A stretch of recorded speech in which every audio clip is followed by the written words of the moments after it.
আসসালামু আলাইকুম। আশা করি সবাই ভালো আছেন। আজ আমরা আলোচনা করব ফেস দ্য পিপলে একটি পোস্ট করা হয়েছে, গেলি গেলি মে শোর হে নরেন্দ্র মোদী চোর হে।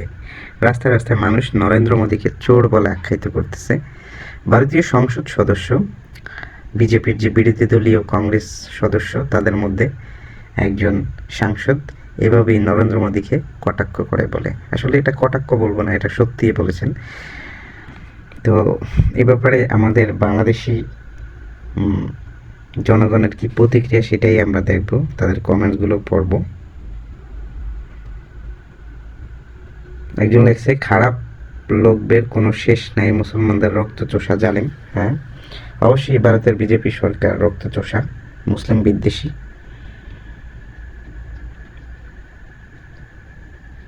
আরেকজন লেখছে, ওরা নিজেদের দেশকেই ঠিক রাখতে পারে না, চিন্তা করে বাংলাদেশকে নিয়ে। এটা একদম সত্য কথা। কারণ ভারতের যে বর্তমান অবস্থা, যে সেভেন সিস্টার্স, এখানে বিদ্রোহীরা স্বাধীন করার জন্য লড়তেছে, এবং এছাড়া ভারতের মধ্যে খালিস্তানপন্থী যারা আছে তারাও স্বাধীনতার জন্য লড়তেছে। জম্মু কাশ্মীর তো এদিকে আসি। এদের নিয়ে ভারতের উচিত মাথা ঘামানো। বাংলাদেশ নিয়ে মাথা ঘামানো একেবারেই সমীচীন নয়, এটা ভারতীয় ভুল সিদ্ধান্ত।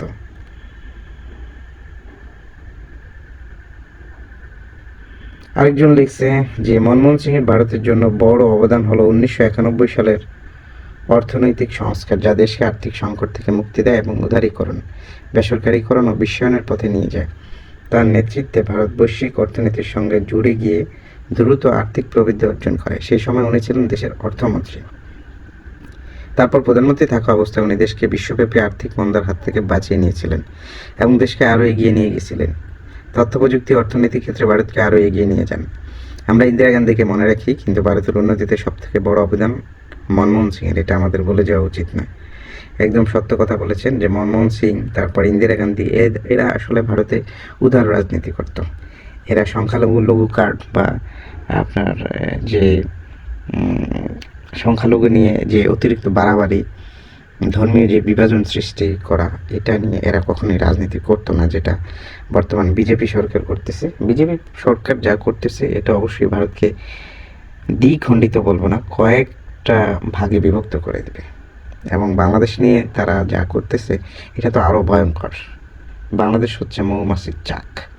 আফগানিস্তান যেমন পশ্চিমা ন্যাটো জোট, রাশিয়ার কবরস্থান ছিল, বাংলাদেশও ভারতের জন্য তাই হবে যদি ভারত বাংলাদেশে কোনো ধরনের সামরিক আগ্রাসন চালানোর চেষ্টা করে, ইনশাল্লাহ। আরেকজন লেখছেন, সন্ত্রাসের মূল মন্ত্রকারী। হ্যাঁ, অবশ্যই সন্ত্রাসের মূল মন্ত্রকারী।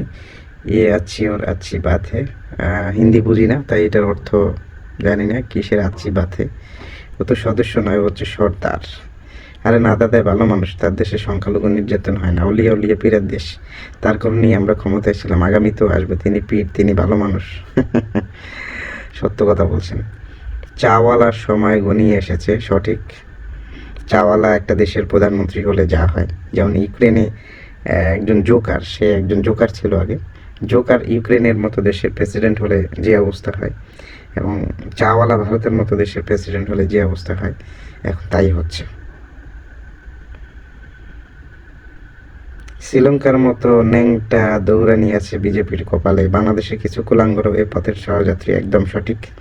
যুগে যুগে মির্জাফর এবং যে মুনাফিক, তারা তো ছিল। বাংলাদেশে তো এই কুলাঙ্গাররা আছি, যদিও বর্তমানে তারা পলাতক, কিন্তু পালিয়ে থেকে ষড়যন্ত্র করে বেড়াচ্ছে।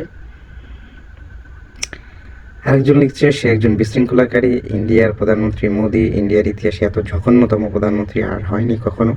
তাকে ক্ষমতাচ্যুত করাটা অতীব জরুরি। সে একজন ভণ্ড মুখোশধারী। বাংলাদেশে যেটা হয়েছে, শ্রীলঙ্কায় যেটা হয়েছে, সিরিয়ায় যেটা হয়েছে, আশা করি ইন্ডিয়া তো হবে সেটা, ইনশাল্লাহ। সাবধান, মোদী আমাদের দেশের আত্মীয় হয়। থাক, একটু বেশি বলে ফেলেছেন। আমাদের দেশের আত্মীয় না, আমাদের দেশের এক নাগরিক, তার আত্মীয় হয়। একটা দেশের সর্বোচ্চ সম্মানিত স্থান হলো সংসদ ভবন। সেই সংসদ ভবনে বসে সেই দেশের সরকারকে তুলো দুনো। একদম সঠিক বলেছেন। যে যেটা প্রাপ্য থাকতো সেটা বলাই হবে, এটাই স্বাভাবিক। বাংলাদেশকে নিয়ে বেশি বাড়াবাড়ি করার ফল, অবশ্যই। আর ইউনূস স্যারকে ইমাম বলে শুনলাম, বুঝি নেই তার কথা। মোদি এবং হাসিনা একই রকম স্বৈরাচার ছিল।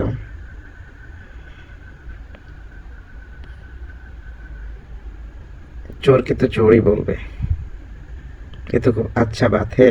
চোরকে চোর বলবে না তো কি বলবে? ঠিক আছে, এবার একটা কথাও বলবো না। মানুষ যদি ধ্বংস হয় তার মূলে মিডিয়ার দায় 50 ভাগ। একদম সঠিক কথা বলছেন। মিডিয়াকে অবশ্যই, ভারতীয় মিডিয়ার যে অপপ্রচার প্রভাগান্ডা সেইটার কে প্রতিরোধ করতে হবে। মিডিয়াকে মিডিয়া দ্বারাই প্রতিহত করতে হবে। আর প্রথম আলো, ডেইলি স্টারের মতো মিডিয়া থাকলে এটা কখনোই সম্ভব না।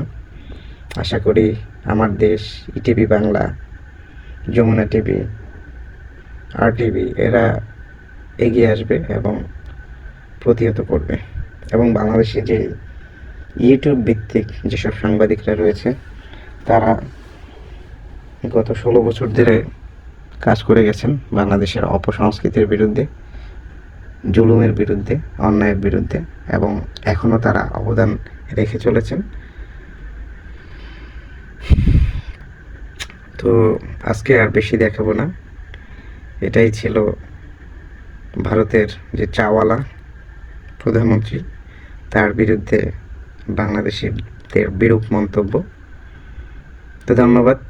নেক্সটে আরও কোনো ভিডিও নিয়ে হাজির হব। আসসালামু আলাইকুম।